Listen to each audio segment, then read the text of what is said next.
నా కొత్త కథ కోతిమామ. కోతిమామ అంటే ఎవరో కాదు, మన చిరంజీవి ఆంజనేయ స్వామి.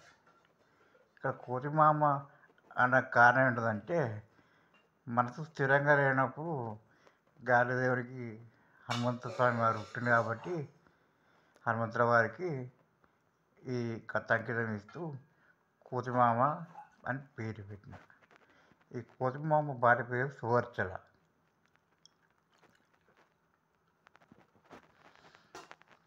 సువర్చల అంటే ఎవరో కాదు, మన శనీశ్వరుడి చెల్లె. ఒకానొక సందర్భంలో హనుమంతుల వారు ఒక మాట అంటారు,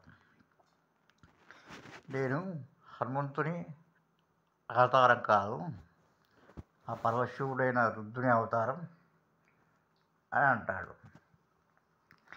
అంటే పరమశివుడు రుద్రుని అవతారమైన మనసు చెరిచినప్పుడు సాధారణంగా కోతిమామ అనే పేరు వస్తుంది. ఇది కోతిమామ కథ. ఓం నమః శివాయ.